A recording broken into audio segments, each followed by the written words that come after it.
I'd like to begin this video with a challenge to you. Imagine darkness. This might seem trivial, but it's worth thinking about. I mean, how can you conceptualize nothing? What is darkness? A black void without order or chaos, unknowable and formless. Thing is, the dark has been a fascination for humanity since time immemorial. Light is merely the temporary correction of the dark, a quick fix before the return of long night. Like it's said in the Dark Souls video game series, one day the fire fades, and only dark remains. However, our very human fear of darkness seems so prevalent and pervasive that we can't even accept the notion of true nothingness and what it represents. In a dark room, the eyes play tricks on you. Shapes begin to move within the void of nothingness that stretches out before you. Your mind, imagination begins to take over. The imaginings born of the dark have led to the creation of many a monstrous entity in literature and folklore, creatures whose domain is the darkness and it alone, who move within the night and represent therefore our most primal fears. This fascination with imagining not darkness itself, but what we project onto darkness, is something that has also led to one of the most recognisable images in fantasy literature, the maze, or the labyrinth. The winding dungeon that heroes must navigate their way out of, being wary should they incur the wrath of monsters who dwell within, or the traps that are waiting behind each fake wall or corridor. The myth of Theseus and the Minotaur in Greek mythology is one of the oldest examples of this archetype, perhaps the oldest. Theseus' quest as a prisoner of the king of Minos is to navigate his winding labyrinth and defeat the bull-headed monster that dwells within, the Minotaur, in an attempt to escape with his prize, the princess Ariadne. The Renaissance classic Inferno by Dante Alighieri, written as part of his aptly named Divine Comedy, also engages with this idea of the labyrinth and expands it, including not only an element of verticality, but also Christian symbolism. Dante's journey through the 9 layers of hell to meet with the devil is a tour de force of biblical imagery, where here the darkness of the labyrinth is more symbolic, each layer including the inhabitants who represent the worst sins of humankind, becoming increasingly more diabolical the lower Dante goes. In all these examples, the hero is aided by a force native to the labyrinth itself. Theseus has Daedalus, Dante has Virgil, and the aim of the game is not only to leave the labyrinth, but by so doing, gain some kind of prize. Theseus, as is common, gains a woman, and Dante regains his hope in humankind. Both characters are changed. The confrontation with the dark is supposed to have a transformative property. This is why, broadly, the fascination with the concept of the labyrinth was picked up on by even the earliest psychoanalysts like Freud, who believed his particular setting to be a reflection of the unconscious mind. Freud even refers directly to the myth of Theseus finding his way out of the labyrinth with a thread of twine. Here, the labyrinth represents not a physical or spiritual trip with the aim being a material prize, but rather a psychological journey through the darkness of one's own mind. The Minotaur becomes our greatest fears. The sins of the Inferno are our own.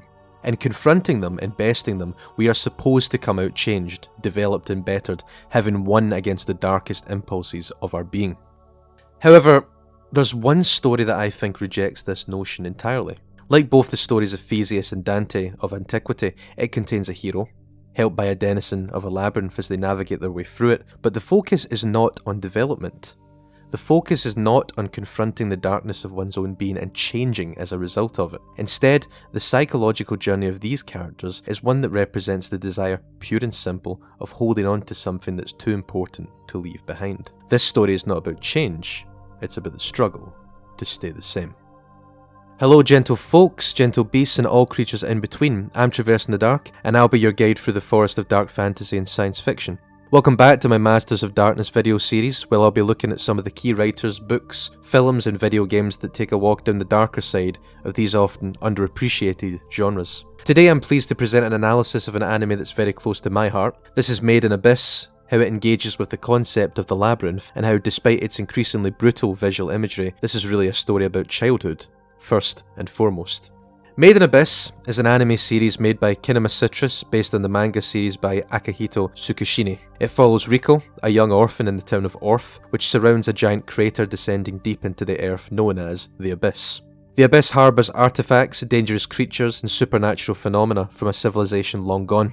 Because of the valuable, otherworldly nature of these treasures that lie within, children are trained from a young age in this town to become cave raiders, to descend into the abyss and look for points of interest and valuable items. Rico, as a red whistle, being the lowest rank of cave raider, finds one such artifact on one dive in episode 1, but this artifact in fact turns out to be a robotic boy named Reg, who protects her from near death by shooting what looks like a high energy beam weapon. Rico takes Reg topside, disguises him as a new recruit in her orphanage, and questions him in his strange nature, with it being revealed that Reg thinks and acts just like a child, but has in fact lost his memory, though it is clear he is a denizen of the abyss itself, and has a connection to Rico's mother Liza, one of the infamous White Whistles, who disappeared on her last dive into the abyss, and was never seen again. Rico begins making discoveries about her mother in the first 2 episodes of the series. Pages of a journal she kept, as well as her symbolic white whistle, turn up, and though everyone presumes this means she is dead, Rico holds on to a different belief. Unbeknownst to those close to her, she finds a message written in her mother's hand and says she is waiting for her at the very bottom of the abyss. And so, with Reg as her companion, Rico runs away from home, delves into the great chasm in the earth, and begins her journey to find her mother. You can immediately see the comparisons with Made in Abyss and the classic mythological symbol of the Labyrinth. The relation to Dante's Inferno is established even by the similar structures of their respective abysses, the link between a hero figure being guided through the labyrinth by an entity with a connection to the labyrinth, and the idea of treasures or a thing of intrinsic value being the goal of the delve. There's also the presence of terrifying creatures to threaten our protagonists. However, Made in Abyss inverts the common idea of escaping the labyrinth, and instead focuses on the journey to the depths. Traversing the dark, get it, within the abyss itself is a challenge, and in the same way Dante's journey takes him to a new layer of greater and greater sin, each new layer of the abyss proves to be the home of creatures more devastating than the last. Sometimes these dangers are immaterial in nature, because of the aptly named curse of the abyss. A human being cannot ascend once they reach the lower depths. Any attempt at such ascension results in first mild nausea, crippling pain, profuse bleeding, and then finally, death. We have here a scenario where the protagonists undergo willful entrapment in their labyrinth, the inverse of Theseus' classic story of escaping the horrors of Minos' maze. Yet though both Rico, Reg, and the other companions they meet as they delve deeper into the abyss all face horrors beyond their wildest imaginings, the true test for them is one of constancy, not development. This might seem odd, since it is at once in conflict with one of the core rules of narrative writing: characters must develop. But within the structure of Made in Abyss's story, this constancy actually works in the character's favour. This video will be a character study, but one of a different breed from what you may be used to. Here we're charting not the development of characters, but the moments in which their ideals are challenged and, yet, still manage to shine through. Ultimately, I argue that Rico and Reg symbolise the innocence of childhood that must not be squandered, and that every challenge to them from the abyss is as much of a conceptual battle between the impulse to despair that seems anathema to growing up, as it is a physical barrier to the character's progress into the depths. So what do I mean when I say these characters stay the same? I mean it in the most fundamental sense. Core natures of our characters do not change despite the death and desolation they see visited upon them and on others. Rico is a character that embodies childhood optimism and eternal positivity. She sees hardships as mere challenges to be overcome, and uses the knowledge she's learned of the abyss to do so. She has no qualms about dining on a giant testicle, or in keeping her calm while being digested by a creature of the abyss. When she is mortally wounded and poisoned by an orb piercer in the 4th layer, she wastes no time on emotional distress, but rather instructs Reg to amputate her arm. While she embodies the childish ideal of pure determination and desire to find logical solutions to problems, she also demonstrates a charming naivety. Many people don't like Rico as a character. They think her too unfeeling, almost emotionless. But such a reading of Rico misses the point of her nature. Her excitement in exploring the abyss, unlocking its secrets, and even facing its horrors is a product of a child's mind. Horror is not something to be dwelled on. Rather, it is something to be pushed through, nothing more than a challenge to be overcome. We see this most obviously in the aforementioned scene of Rico's wound, her eyes bleeding profusely in a harrowing shot that lingers just a little too long for comfort. Yet in this moment of pure despair for both Reg and the audience, Rico remains calm, controlled, and possessed with her characteristic optimism. She begs Reg to amputate her arm, knowing full well her chances of survival are slim, and is only saved when a new member of their group, Nanachi, deigns to enter the proceedings. If Rico then embodies the eternal optimism and determination of childhood, Reg represents the childish capacity for boundless empathy, understanding, and clear-cut black and white morality. I consider this a case of intentional irony, considering that Reg is himself an automaton who presents more capacity for empathy than the human children in the show. Reg's oft-quoted and memified phrase, irredeemable, is poignant given this context. He is a being who will not accept sacrifice and will not give an inch to the moral impulses which seem innate to him as an individual, spurned on and supported by Rico. In his book The Meaning of Myth, psychologist Neel Burton posits that labyrinths of the ancient world may have been designed to act as spiritual prisons, places to entrap evil or mischievous entities with the intent to cause harm to humankind. In his conception, the evils of the labyrinth as a conceptual plane in the world of literature represent the dark aspects of our psyche that we often lock away and ignore. Again, Dante's Inferno provides the most obvious example of this in its layers of sin. In Made in Abyss, I'd argue that such dark aspects are most clearly symbolised in each adult in the series that the travellers meet on their journey, who act as antagonistic forces until the moment of their defeat. Often, this defeat is accomplished not through sheer martial strength, but through the aspects of Rico, Reg and their companions which are most inherently childlike in nature. The combat against the adults of the Abyss, who have become corrupted because of the very toxic ideals inherent to adulthood, and the transition from youth they represent, are temporal battles more than they are physical fights.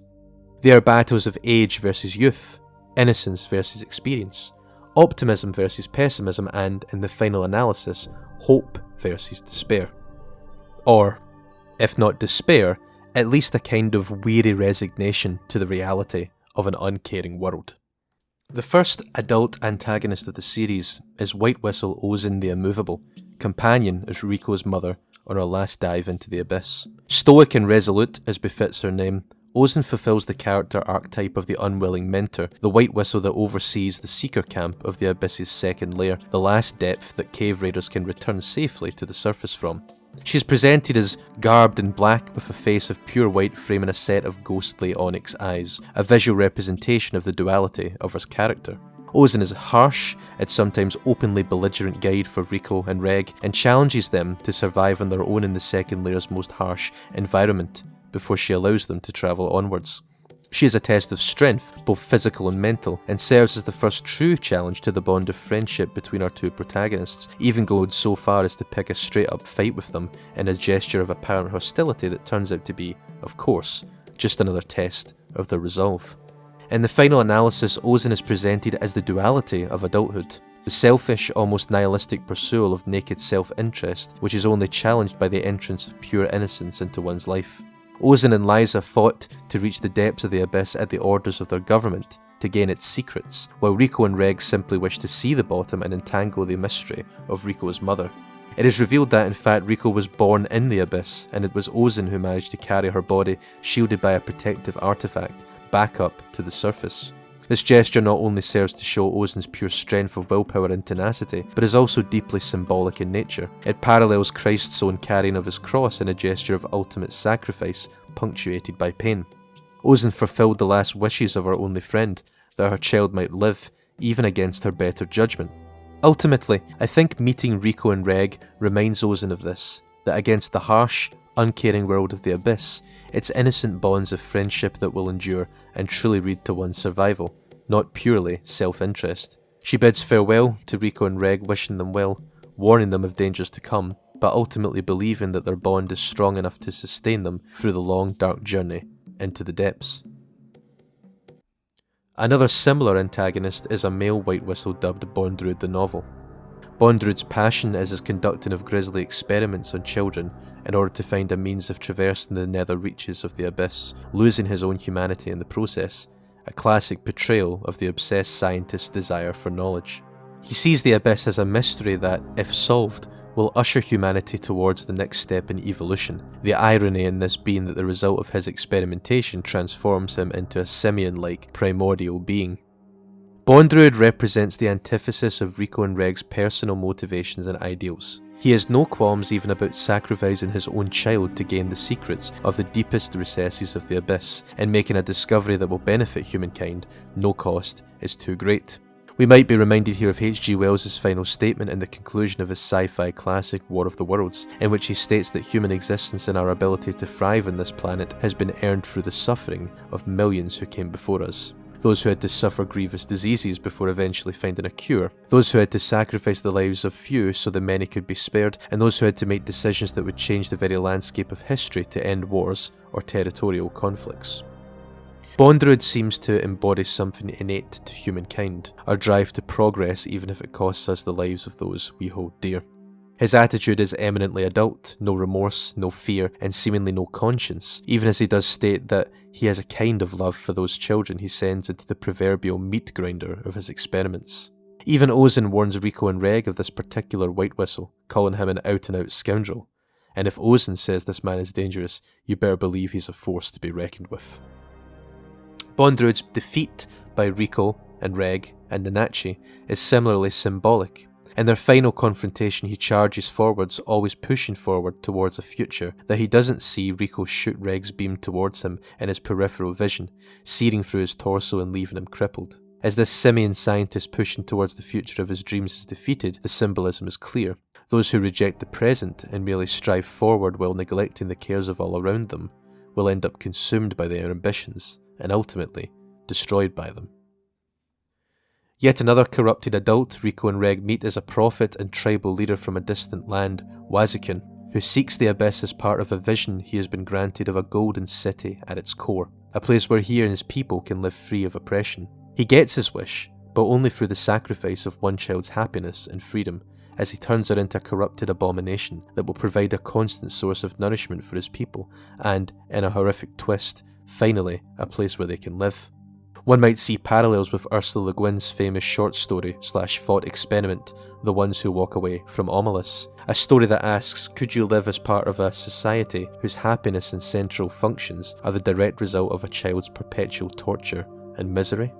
The prophet's mutation within the abyss is, like Bondroid's, also ironic in nature. He is morphed into a plant-like being with eyeless sockets and the ability to grow bark-like roots, a visual representation of his desire for stability at the cost of his own vision that was so important to him. What could be a greater example of stability than a plant digging its roots into the ground around it and, by extension, using the nutrients and life of the earth to sustain itself indefinitely? And what could be a greater symbol of his loss of self and the rejection of the importance of the individual than the loss of his eyes, the very thing that, as a prophet, made him who he was? Wazukin's defeat is again symbolic. As his village in the centre of the abyss is destroyed around him, he lays like a wooden idol, slowly dissolving away, and asks the children what they seek at the bottom of the abyss, if their journey is ultimately worth it. This is significant not only because he is implicitly making the admission that he does not know their future, but also because of Rico's answer. And when Wazukin tells the children to forge on, and that they will eventually give in to despair, his chipper response to Rico's refutation is, "That's good." Hope has departed him because of his experiences with the world and the people in it, but these children have somehow managed to go through all the same suffering and emerge with their morals unscathed. I believe his final statement is, in this context, genuine. Rico tells him his prediction of their future is wrong, and I think his response tells us that, for the first time in his life, he truly hopes that it is. The monsters hiding in our labyrinths are, paradoxically, developmental psychic factors in our lives. They, like the antagonists in Made in Abyss, are hurdles to overcome on our own journeys of self-actualization.